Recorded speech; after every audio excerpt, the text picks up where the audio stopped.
Welcome, everybody, to Atomic Moon's extended sports podcast thing. I don't really know what you call this.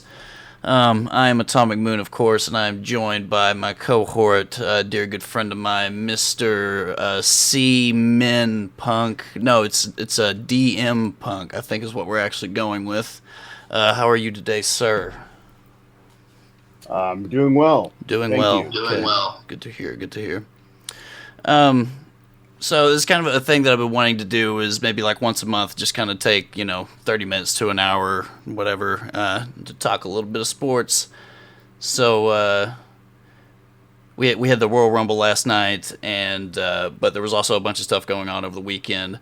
I know you and I follow many different sports, so I thought we could maybe briefly touch on a couple of different areas.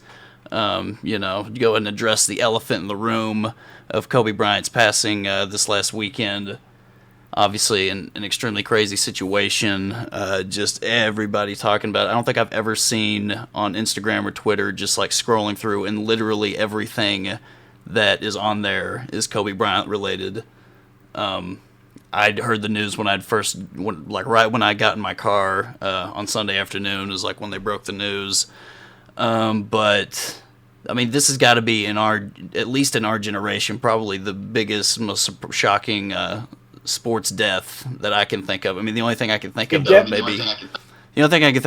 could compare was maybe Roberto Clemente, but I mean that was just so long ago that what do you think? Yeah, and social media wasn't there. It had a ice bucket challenge feel to it. The whole situation had a Coney 2012 like. It was very. It seemed to be like you couldn't not do it that day. Everybody seemed obligated to say something.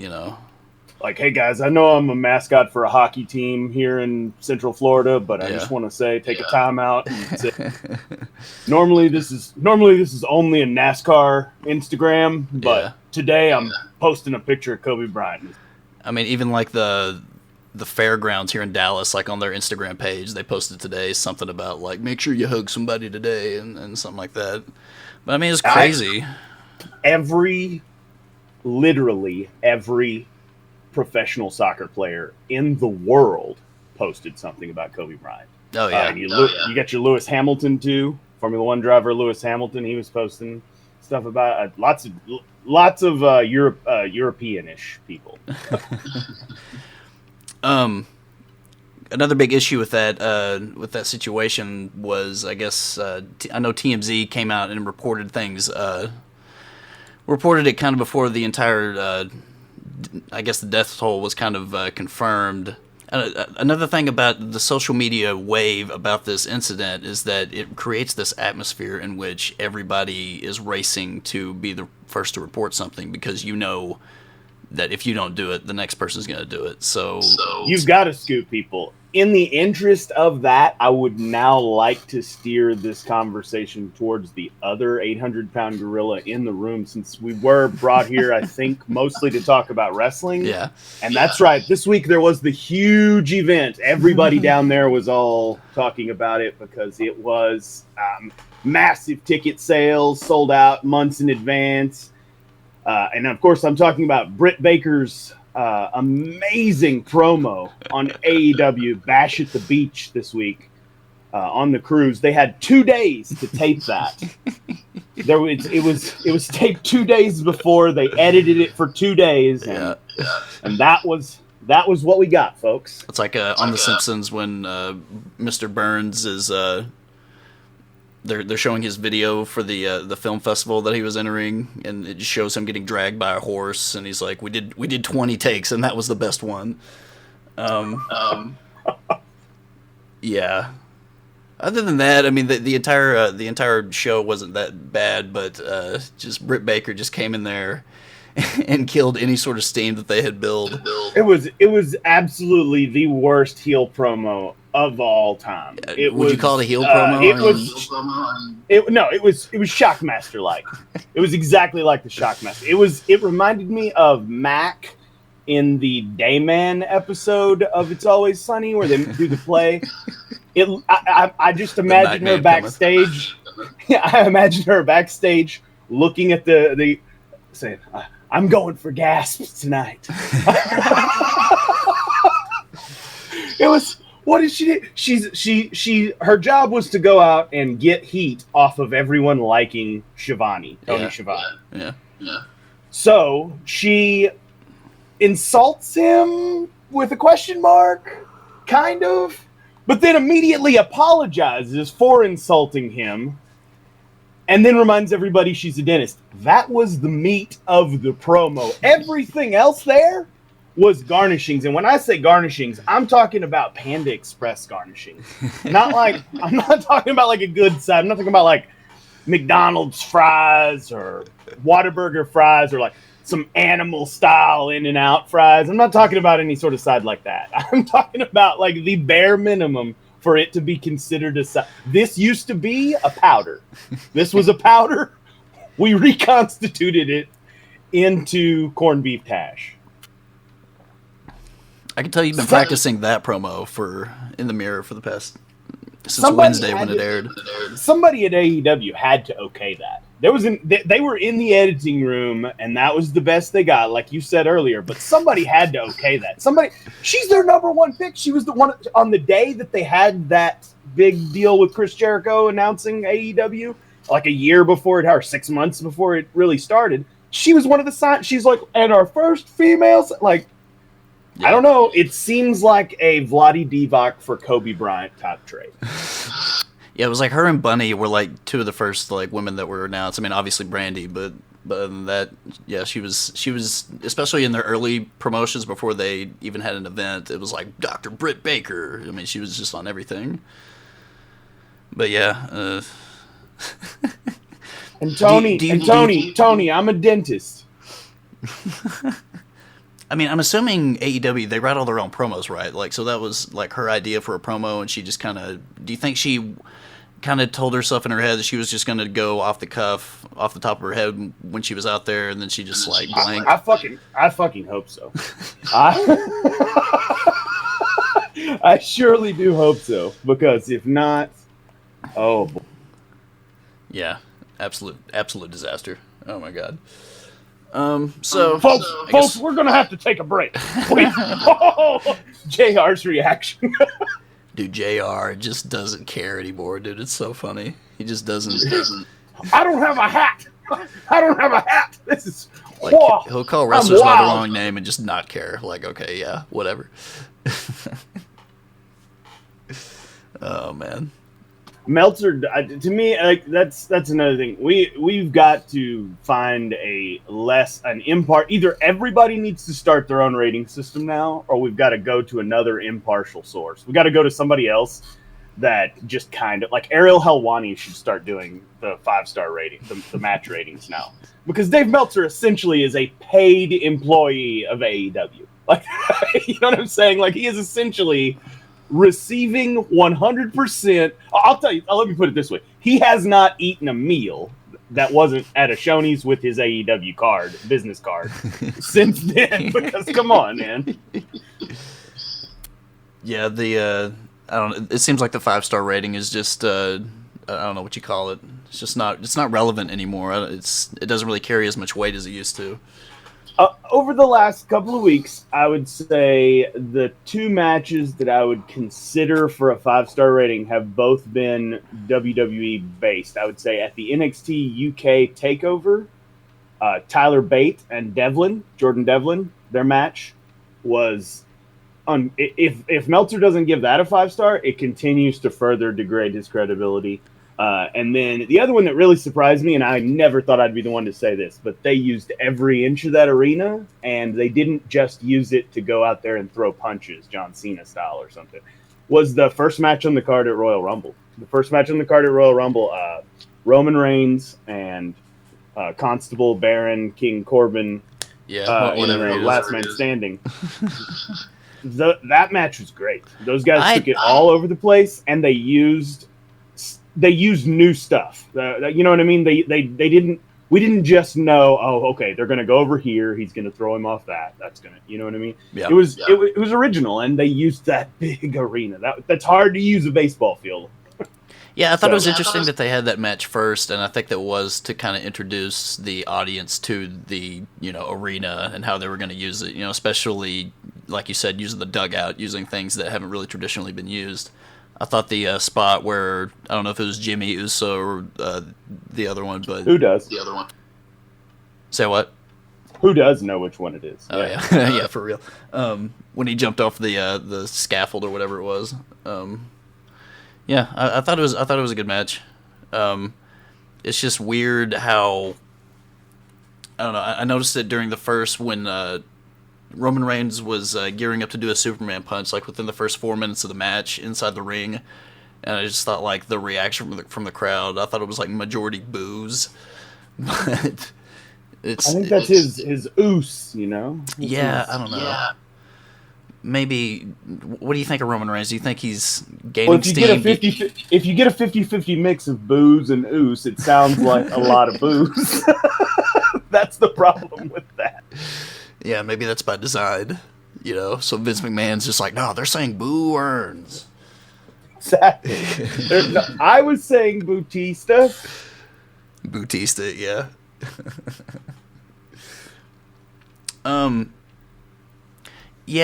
We're on the Royal Rumble now. I want to go back to the NXT UK. What was it? NXT UK Takeover. Yeah. What was it? It was just Worlds Collide or whatever. Oh, okay. See, that's not actually. That's an in between what I was talking.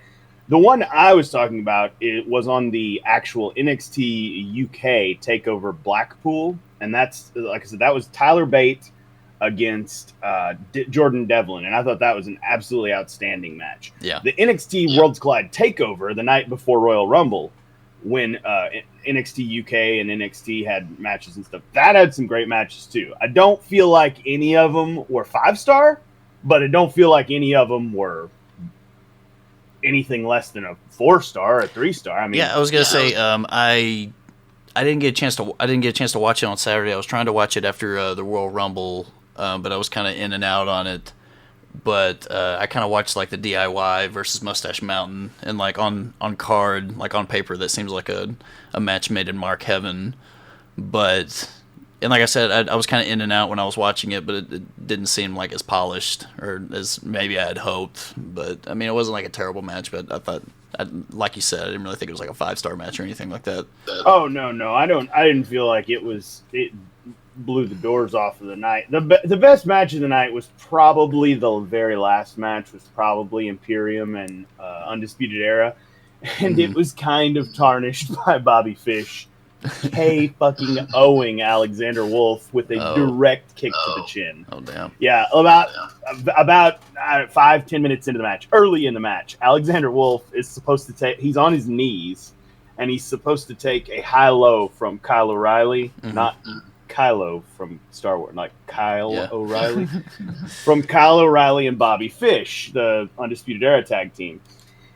And Bobby Fish usually does the high kick into the face. And when you're a worker, you're taught when you're taking a kick, you lift your chin. It sounds counterintuitive to actual fighting technique, but you lift your chin because he's aiming low. So you want to if you tuck your chin, it might get hit.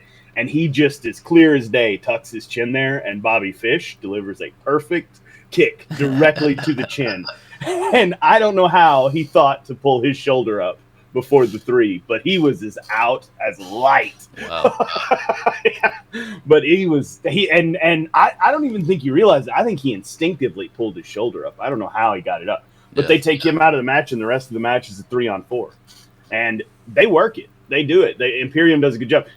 Walter shows why he wears a jacket to the ring that says Ring General, because he definitely gets them through between him and Cole, they get everybody through, and not just Cole, everybody, and Roderick Strong, everybody, they get everything through the match. They just eliminate his parts and go with the rest of it and slow it way down. You know what I mean? And so did they actually take him out of the match, or was it just they worked around him? Oh no, they took him out of the ring, took him backstage, and then to the hospital. Yeah, I'm definitely gonna watch that. Yeah, I watched like the last one I watched was the Rhea Ripley match with Toni Storm. Let's talk about Rhea Ripley for a second, because if I This is why it's probably good that I'm not in charge of wrestling. Much like early 90s Vince McMahon, if I would have seen Rhea Ripley in my system coming through there and I was like, she's under contract for us, well, that is the Undertakeress. The Undertakeress? Would have happened. Just did. There's no. I mean, that I would have clowns. I would have had another Doink the Clown and stuff too. I'm sorry. I'm just too much of a character creator, and I would have saw her and said, "We are giving her supernatural powers." First thing, we're gonna walk her out. Who's to say that still can't happen? She's gonna no sell everybody. I mean, Bray Wyatt came out of nowhere and got superpowers. I mean, it's not outside of the realm of possibility. I guess that's true. You don't think he developed his superpower slowly like a fungus? He did kind of originally come in with some sort of mysterious dark energy. Exactly, yeah. So it was what do you call it? It was bacon, like waves. And then you gotta let him bake. We'll get to his ultimate culmination Yappa Pie match. But okay, let's go ahead and get into the Royal Rumble. The opening, I was disappointed that Stone Cold Steve Austin did make a appearance. He's like, really would have bet money that Stone Cold would have been there.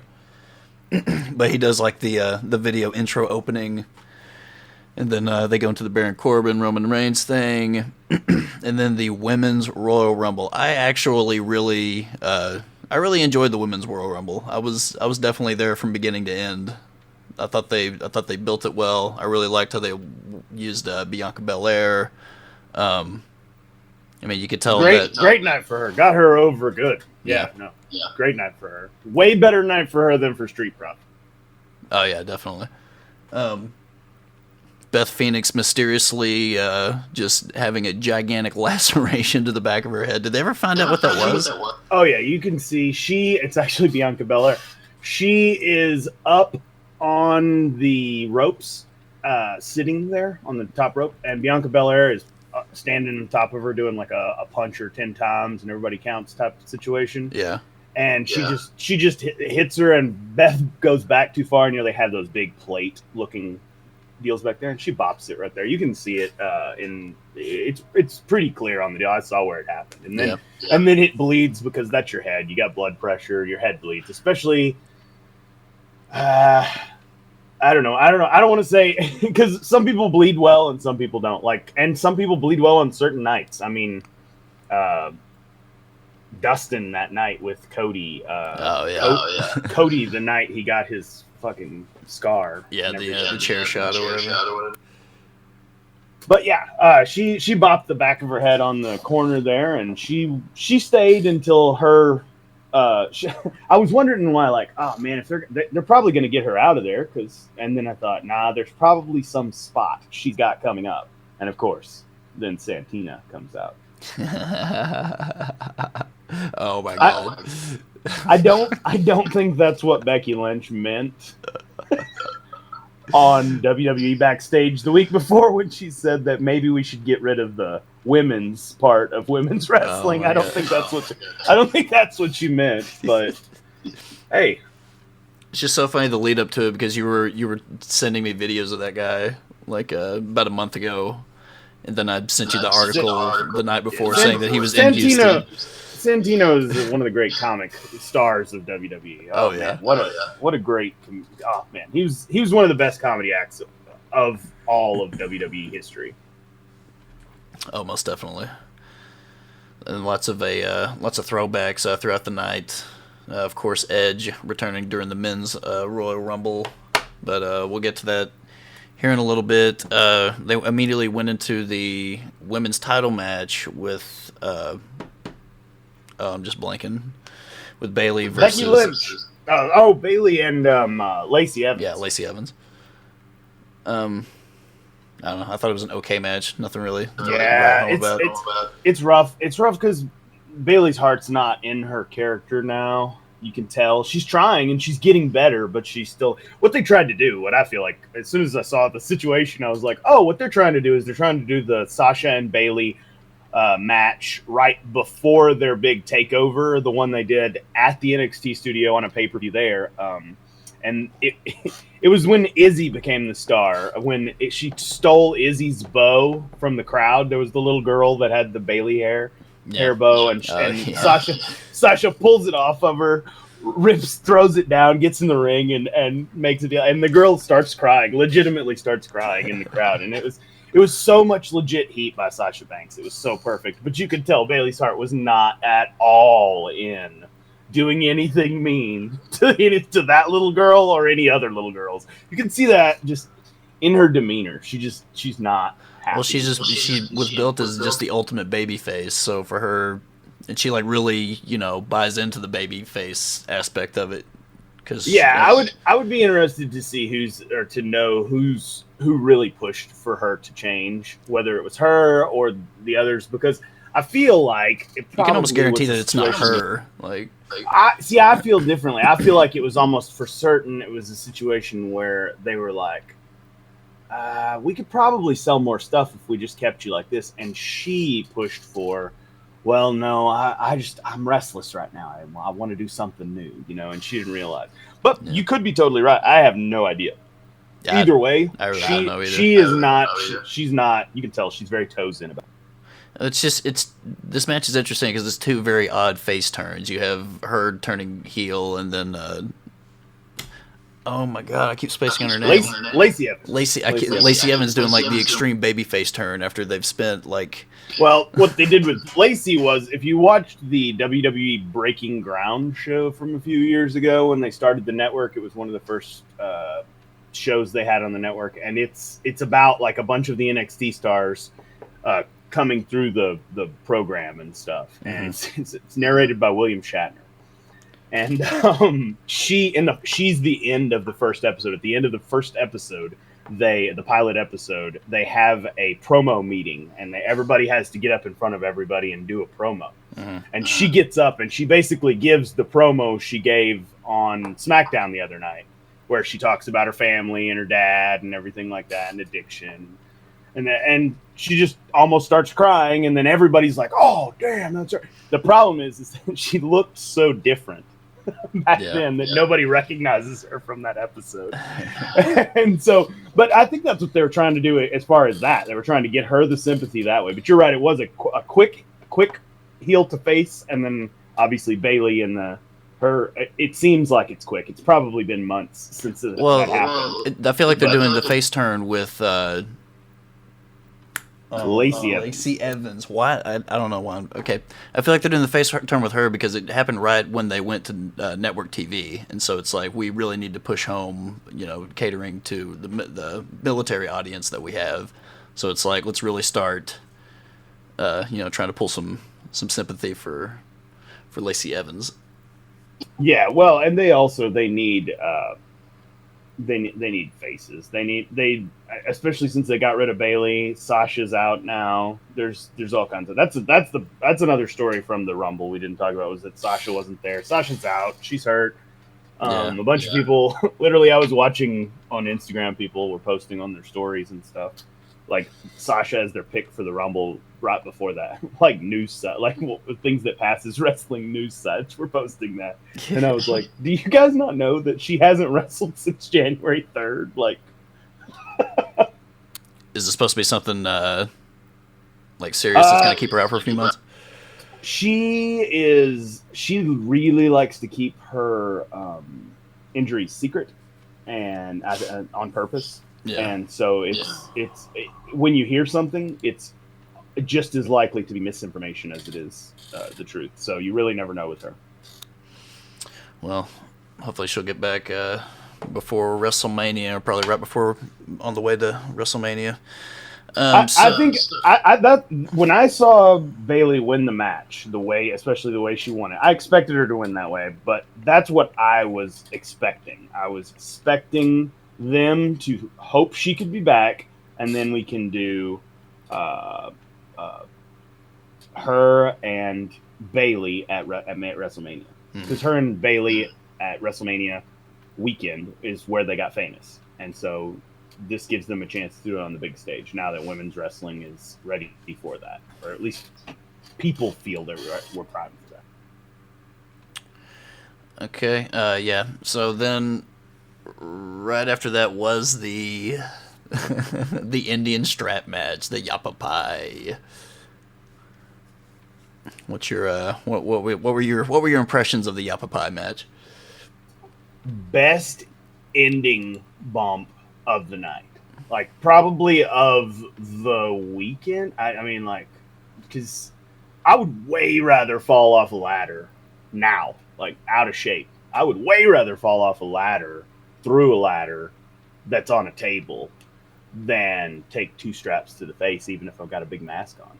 So to me, that bump, that's Joey Janela like. Like, that was a very, like, no, I'm taking the hardest bump tonight, and that's how I'm going to get my. That's how I'm going to get my. I'm going for gasps. Even with the mask on. I can't. Yeah, I can't imagine not flinching, not doing. I don't know. You gotta practice that. Like, it's like catching bullets in your teeth. Like, how did you do that? Like, No, you definitely got a point there. Yeah, I thought the match was really good. You know, that's got to be a very difficult type of match to make work, and it makes you wonder if they did kind of rehearse at least a few of the moves. I'm sure he was probably backstage whipping himself or getting somebody to whip him in the face so he would be able to sell it like that. It was a very popular match in WCCW when I was a kid growing up watching things in World Class at the Sportatorium in Dallas. It was a very popular type of match. It was usually a lot more racist back then because it was usually against someone who had some Native American background, and so it was an Indian strap match. Yeah, always. Yeah. But it was usually a match that had to do with it. But I even saw, and again, kind of racistly, I even saw a live house show where Tatanka and Lex Luger took each other on in a Indian strap match again in WWE house shows when I was a kid. So pretty common match a long time ago, but now we have stuff that's good. Plus, people don't really think of that. Oh, that's crazy because they don't have knife fights anymore. Yeah.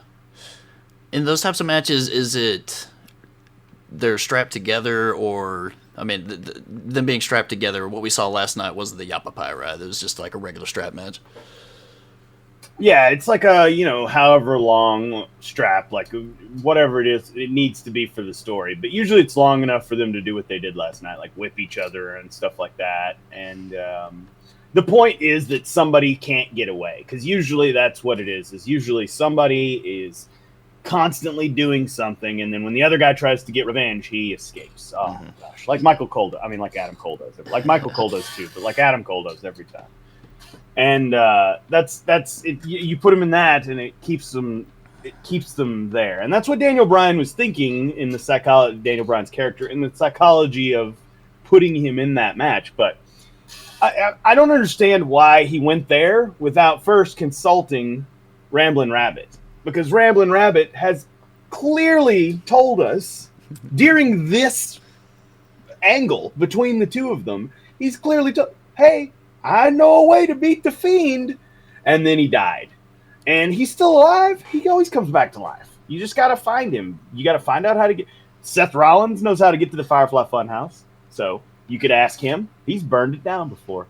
He found it within the span of one Raw episode. Like, it did not take very long.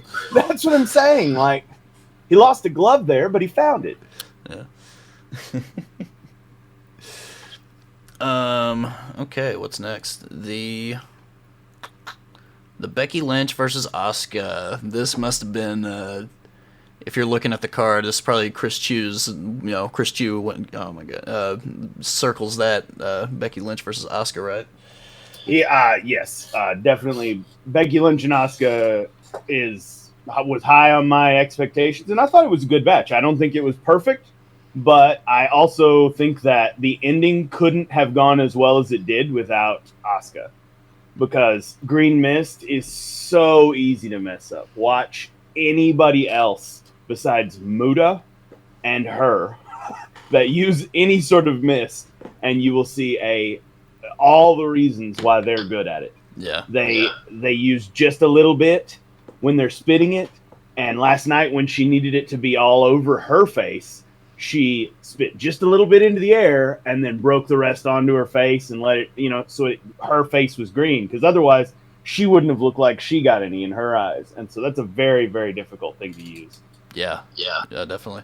It's funny because I kind of have been going down this weird rabbit hole watching like Mid South. So I was watching some Mid South the other day, and I saw the original, who I guess they base the Kabuki Warriors, team character on. I forget what his name is, the Kabuki something, and he uses the green mist. It was probably the Great Muda. The Great Muda did that, and he went by some other names. But Muda was Great Muda was one of the first people that I saw doing that. To me, he was the Japanese wrestler when I was a kid. But it was because I didn't know Japanese wrestling. I didn't learn about Japanese, the history of Japanese wrestling until way into the late '90s. But in the early '90s, when I was a kid, to me, Great Muta was one of the best. He was easily the most famous Japanese wrestler to me. Something I was going to ask you as kind of a side note is, what is your opinion of how WWE is using, these two Japanese wrestlers of Asuka and Nakamura, and also, obviously Kairi Sane's in there also, but what was it? Kairi Sane? That's right. Yeah. Kairi Sane. Yeah, no, you thinking Nakamura, Asuka, and her. I think that Nakamura and Asuka are being used perfectly. I think that Americans and the way Americans view ambition probably makes people think they aren't happy with their position, but I would bet if you ask them that they both think they've had great run. They're just not on their run right now. You know what I mean? Asuka was the longest reigning SmackDown Women's Champion before she, before she wasn't now, and she immediately got those women's tag team belts and stuff. I feel like she is doing fine. She's easily the best worker in the company to me. Like, there's nobody that can stay healthy that can work as good as she can with anybody, period, anybody.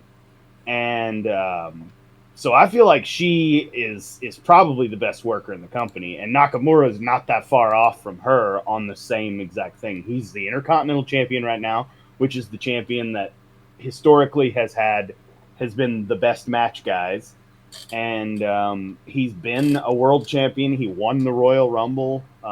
The one that is kind of in limbo right now is Kairi Sane because, right after they won those tag team belts, basically since they started this feud between Becky and Asuka back up for this pay-per-view, but right at the beginning of that, Kairi got KO'd. She got in one of their tag team matches, I believe it was on Raw, but it may have been on the pay-per-view the night before. She got hit on the back of the head, and it gave her enough of a concussion that she went into concussion protocol and hasn't really worked much since then. So last night was really the first time that I saw her work, but she may have worked some before then. The other reason that she's in limbo is offers. Stardom Wrestling, which is the biggest women's wrestling organization in Japan, certainly the most prestigious. Toni Storm was the champion there. Bea Priestley's currently the champion there, I believe. But they have supposedly made a bigger money offer to her than what she had offered to her from WWE. Now, if I'm WWE, that just means they just changed how much she's going to make. And I would go back to them and say, okay, so give me some more money now. I've got a bigger offer. But she could want to go there because it's home and she's going to be the star and all of those reasons that go with stuff like that. So she is the one that, to me, is the most in limbo because she has, right now her contract is up, and right now she has a huge money offer on the table. The reason I think she's probably gotten a better offer from WWE since the post time of me saying this is because she's still got the belts on there. They would have gotten those belts off of them if that were true. Yeah. They could do that tonight on Raw. Who knows? But either way, I feel like if they're keeping those belts on her, she's probably going to stay. But that's not always true. I mean, Bret Hart had the belt the last night he was in the company. No, that's interesting. I wasn't really aware that she was in the middle of kind of a contract situation. My big thing with them is kind of where do you go from here? Obviously Asuka got the title match last night. It's kind of going to be interesting to see how they're going to use her and how they're going to really use, I guess, the tandem at this point. I don't know. I liked the angle of Becky Lynch versus Asuka, but I did kind of feel like they were kind of shimmying it in there, like at the last minute, like just Becky Lynch kind of coming out of nowhere and I guess challenging Asuka. But well, if you remember last year, let me get some coffee real quick. Hold on. Yeah. Okay. Well, if you remember last year, Asuka and Becky Lynch was the match that Becky Lynch lost and got hurt in, to then be hurt and have to miraculously win the Rumble and get to go to WrestleMania and be in the main event. So, in that sense, it was a direct callback to that. But obviously, to me now, the match at WrestleMania is Charlotte and Becky. Like, obviously, to me now, you have to do Charlotte and Becky at WrestleMania. The only way you don't do Charlotte and Becky at WrestleMania is if Ronda wants to come out of hibernation, because. And she did kind of tease on Instagram. Did you see that? Yes, she said, you actually thought I was going to. No, I would literally, and this is, again, maybe it's a good thing I'm not Vince McMahon and not in charge of that, but I would tell her this every time I saw her. I would say, if you want to do anything, anytime, we will find a way to do it. You tell me, because that's how much I feel like they miss her now. She could literally do like 2 to 3 appearances a year. I mean, just like Brock Lesnar, just a couple years ago. Well, and I'm not ripping on her, especially her towards the end. This is more about her towards the beginning. But she could literally do, you said 2 to 3 appearances.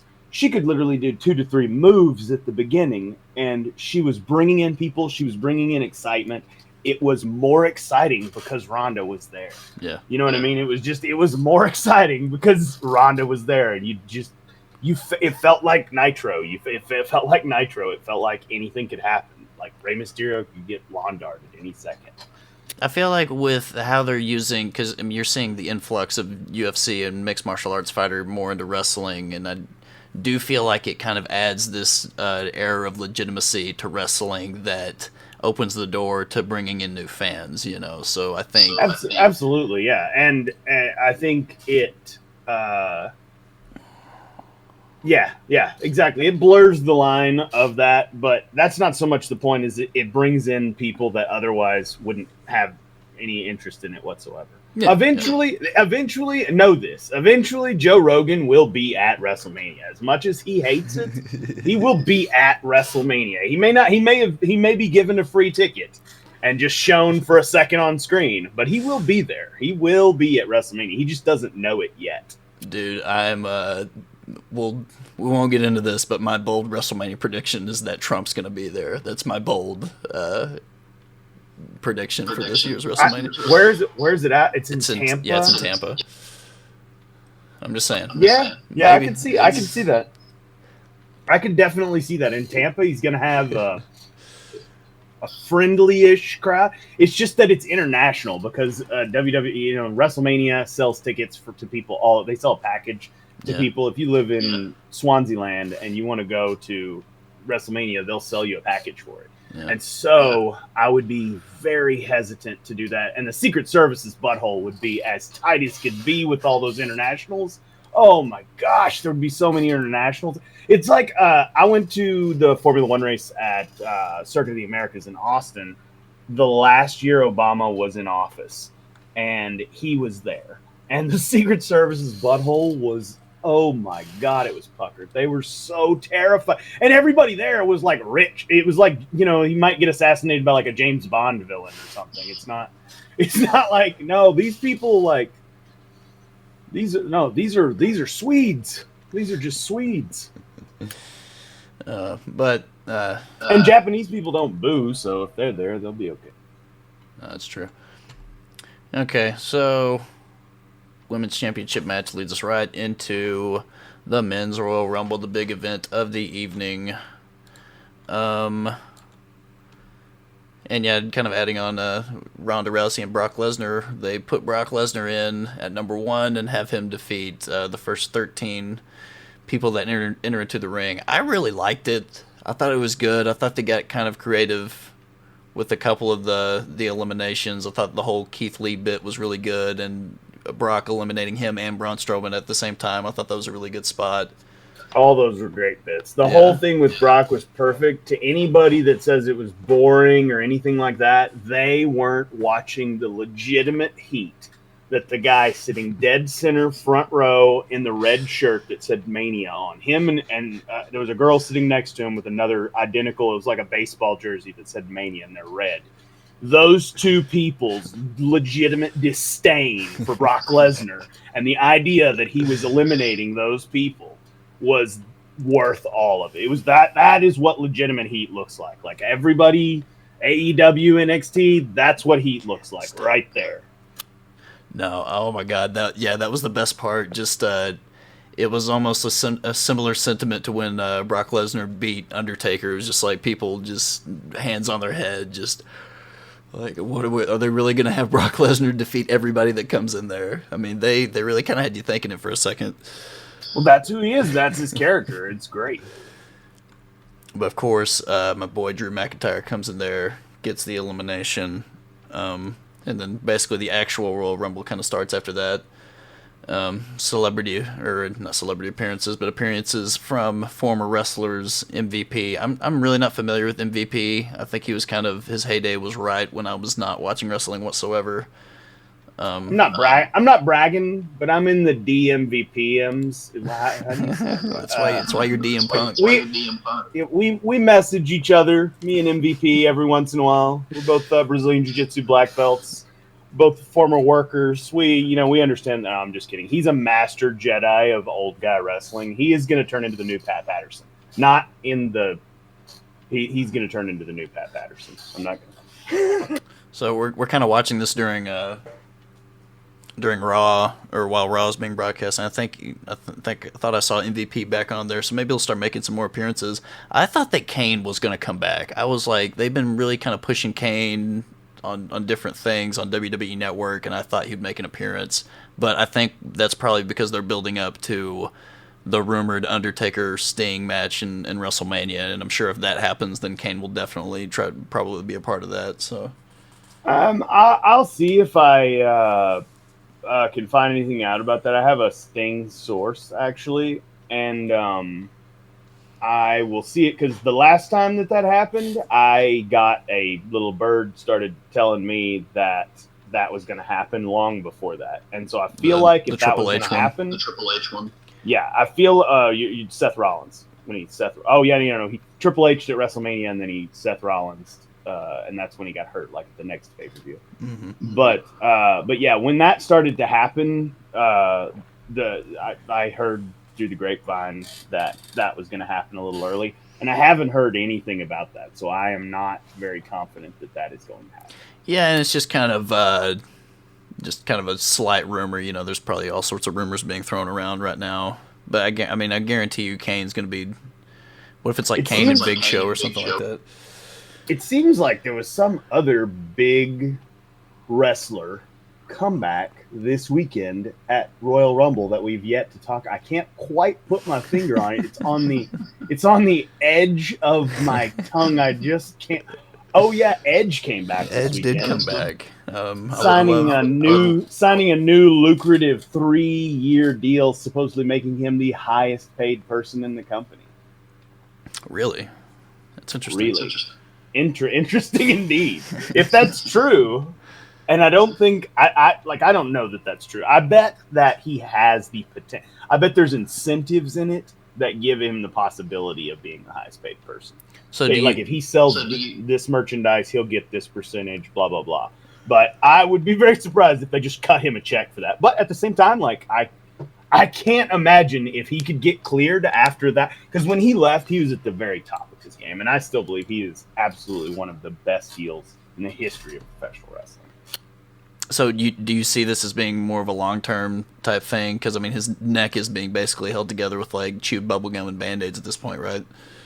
It's a 3-year deal. It's basically the same deal that Kurt Angle got, but instead of just like a Shoney's card and, like some money for his kids to pay off his alimony and stuff, it was actually worth a lot of money. But it's basically the same deal that Kurt Angle got. It's like a 3-year deal, and there's options and other things but basically that's what I heard is it's essentially a 3-year deal. So I would expect him to do a little bit of work right now, and then by this time next year be just AJ Styles, just in there, just full time in it all the time, and then see where that goes. But I also would be very surprised if he did more after this, especially in WWE. He might go somewhere else.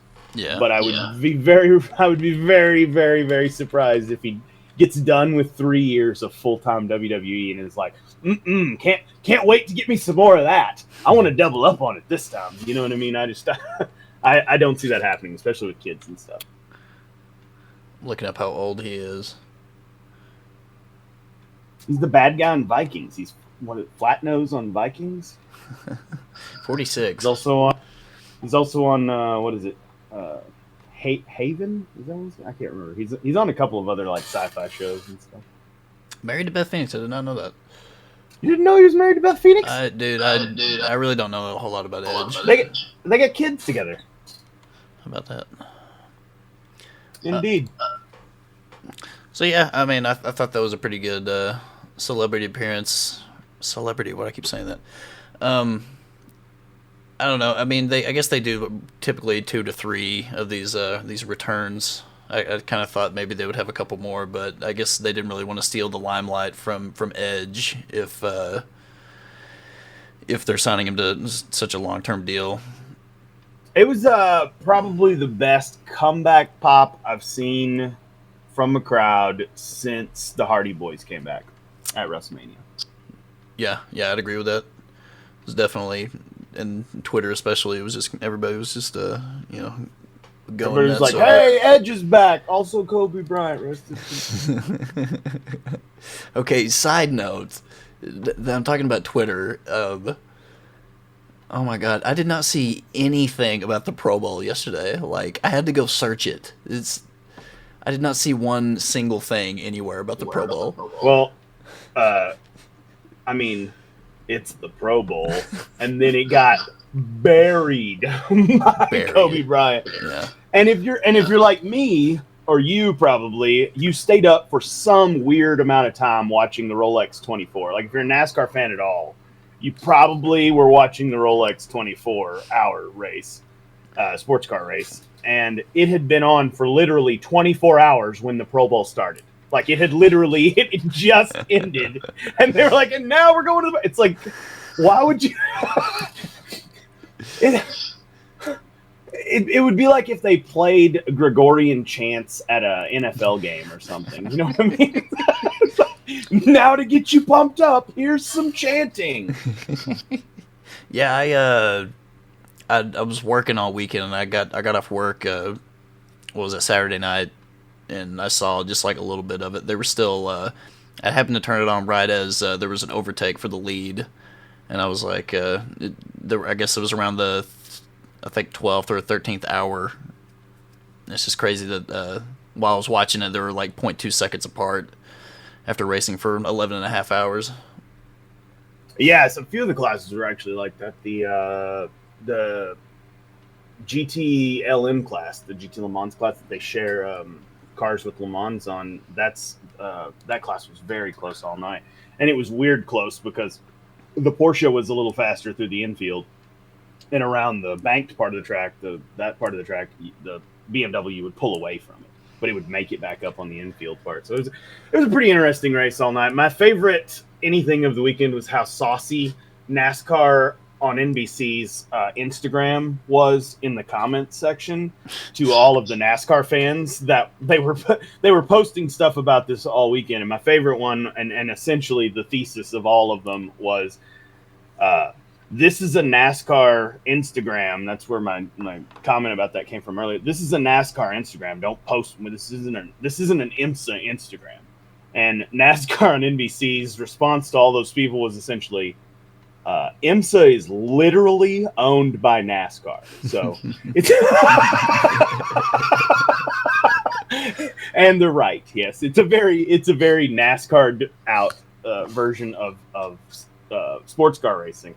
But still, it was a great event, especially compared to last year. Last year they only raced for about 5 hours because it was a lake in the middle of the track. Yeah, it was pretty dry, at least for the first half of the race that I saw. I don't know if it ended up raining early morning Sunday or not, but no, it stayed dry throughout the whole thing. But anyway, if even it being a super exciting race, if you've stayed up for any portion of that, even if you've taken a nap somewhere in the in between, you've just stayed up for a portion of it to watch to the end, and now you're like, okay, that's over. Now let's find something new, exciting to watch. The Pro Bowl's on, so okay. And where was it this year? Why have it in Orlando? Did EC3 want to go? What was the deal? I think the NFL did work out some sort of deal with EC3 because he's in the top 1%. Yeah, he's definitely in the top 1% of the Magic City crew down there. Did the Pro Bowl really start at like 1 p.m.? Was it that early in the afternoon? I have no. I would, if I was them, I would want to keep it away from the Royal Rumble because that is my fan. Anybody that would watch the Pro Bowl. Well, it's like if you want to watch fake football, you'll probably want to watch fake fighting. Oh my god, that's hilarious. Yeah, I mean, just the NFL couldn't have like picked a worse Sunday to have it because it's also it's Royal Rumble. And then also the Grammys was last night, although I don't think many people watching the Grammys are also going to be watching the Pro Bowl. But I mean, that took away from the social media aspect of it because it's like nobody was talking about the NFL whatsoever yesterday. Exactly. And even the Grammys were deeply affected by Kobe Bryant's passing because people started early in the morning, started coming down to Staples Center to put flowers and jerseys and just meet each other and mourn Kobe Bryant there.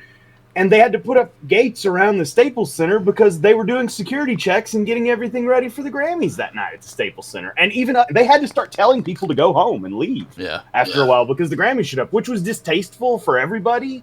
And then the red carpet was it was like you were talking about with Twitter and Instagram. It was just rest in peace, Kobe Bryant. It was everybody asking everybody else about that. Yeah. You know what I mean? And then I guess Office Setting, or what is his name? Offset? That guy? Yeah, he was there. I didn't think about the fact that it was the Staples Center. It's just so weird, like that. Not to mention, LeBron passing him the night before, and then that's the weirdest part of the whole Kobe thing, by far, is the fact that Kobe's last tweet was about LeBron passing him in the scoring, in total scoring. That's in points. That's unreal. That's like you couldn't. I mean, if you told somebody that happened, or if you made a movie and that happened in the movie, people would go, "Well, how did it really happen?" Because obviously it didn't really happen like that. Like after that, he was like, "Goat cheese ain't that bad," or something. He said something. But no, his last tweet was just right on brand, perfect. Like, hey, LeBron James is the new king of the Lakers. I'm passing the torch to you. You're a cool guy. Bam. You know what I'm saying? Like, oh my God. It's like the NASCAR fans that thought when Dale Jr. nearly died last year that they were trying to assassinate him to like improve ratings and stuff. That was a legitimate conspiracy theory that I heard come out of Eddie Bravo's mouth. Like, that was a legitimate conspiracy theory. People thought that was going to happen. People think this year that they think it's Larson or Chase. They think one of them's getting assassinated right there. The guy that is Sam Tripoli, the other conspiracy guy that's friends with Eddie Bravo. He posted a deal about how he typed in on, he posted a picture, a screenshot of, he typed in on Google Kobe Bryant's death, and it came up date of assassination. And it showed it showed yesterday's or Sunday's date. But yeah, that's the conspiracy theory, is that it was just too perfect like that. But in reality, it's a terrible situation. If Fog had played a big part in it, also they're in a fucking helicopter. Yeah. Don't get in a helicopter. Don't get in a helicopter often. Kobe Bryant was literally in a helicopter every day of his life. He was playing with Kobe Bryant had a helicopter with his logo on the side. He used to arrive at games. Well, another crazy coincidence is that I guess Comedy Central had some sort of like short cartoon that had him crashing in a helicopter. I've been seeing that video posted on Instagram. I mean, there's just so many strange coincidences with it. And then, it like I said, it's if you ride around, and I know a guy I went to high school with was a helicopter pilot, and he died, and it was because you're in a helicopter. If something goes wrong in a helicopter, there's no like safe land. Ric Flair survived 2 plane crashes. Yeah. You know what I'm saying? Like there's a good way to land. We're gonna crash it. We're gonna glide in here, catch some. The landing gear's down. No, not with the helicopter. With the helicopter, when a helicopter comes out of the sky, it comes out of the sky, and there's no send your last text. There's not even any of that. I guess since it was the fog, I think they just directly crashed into the mountain. I wonder if it's the same fog. I wonder if it's the same fog that came in through Dallas today. Because what I was driving through in Dallas today was absolutely insane. And I saw a picture on Instagram of the city of Dallas, kind of from a sky view, and it looks like the entire city's in a giant cloud. I wouldn't want to speculate. I'm not a meteorologist, so I don't know. That could be the same, but I don't know. They also live near the coast, so it could have. Yeah. There could be a lot more fog. We're around the hour mark. We'll kind of wrap this up. Getting back to the Royal Rumble, the Royal Rumble. Drew McIntyre. The rural juror. Drew McIntyre. Drew McIntyre takes it, and I was very excited. I actually started yes chanting when he eliminated Brock. It was the first time I've ever yes chanted in my entire life. I was just like, and then he ends up winning it. You and that guy in the front row he was getting the heat for. Both of you guys were just ecstatic. Well, they built it up to where it was him and Roman Reigns, and you're just getting these images of your head of Brock and Reigns at WrestleMania yet again. But then, I don't know, I've been calling for a Drew McIntyre push for over a year now, and I'm glad that it's finally happening. I feel like Vince McMahon is finally listening to me. I'm glad you feel that way. Yeah. What do you feel? What are you feeling about Drew McIntyre? I've always liked Drew McIntyre, especially since he came back. I went to some house shows in NXT and kind of fan way talked to him and stuff. A few times when he was NXT champion, but he's a very let me put it this way: the leader that the locker room's been wanting, and nobody really gives Roman the cred for it, and nobody really gives Seth's too much of a dick. He says something mean on Twitter, and then that ruins his cred. They just don't have a real locker room leader. Drew McIntyre is totally that guy. Drew McIntyre is the type of guy that if he knows that if he has even a chance, he's going to do every single thing right and make sure everybody else is too. Mm-hmm. And go to them if there's a problem.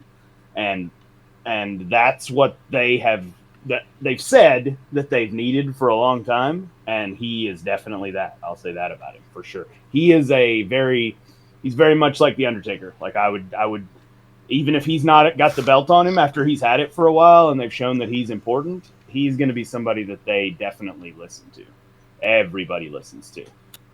Indeed. I'm very excited to see how this pans out. Guess last thing, got Super Bowl next week, which means we're only 1 week after Sunday away from the beginning of the XFL season. Who you got taking the XFL crown? Those 5-yard kickoffs. That's what I'm looking. Yeah. 5-yard kickoffs. And have you seen the helmets where they can put the memes on the front of their helmet? I have not. Oh yeah, on the visor. Yeah, like Yeah. they do the visors and they do the print where it's got the little holes in it and you can see through it. You know, it's see through for you, but on the other side you get to print something of that. And so everybody's putting memes on there. Those are the most famous one is the guy that plays for Dallas for I believe he's the running back. He's got one of the "I'm a head out" SpongeBob meme. He's got that. I saw the roster today. They've been posting on their Instagram. I guess Lance Dunbar is playing with the Dallas Renegades, so there's at least one. Who's Ochocinco on? If he's on a team, I haven't heard. Oh, Ochocinco is going to be a kicker. You didn't know that? Oh no, I didn't know that. No, he made the league. I just don't know which team they assigned him to, but he made the team as a kicker. He tried out a couple weeks ago on a Monday. Interesting. Trying to think. I think that's about it. Any last words that you have for the lovely, probably 3 people that might listen to this thing? Just. And with that, this has been the first extended sports edition of Atomic Moon featuring DM Punk. We might make this a regular thing. I don't know. We're just kind of dipping our toe in the water a little bit over here. Yeah, if you're listening to this, thanks for listening. Be on the lookout for other ones. I'll see y'all next time.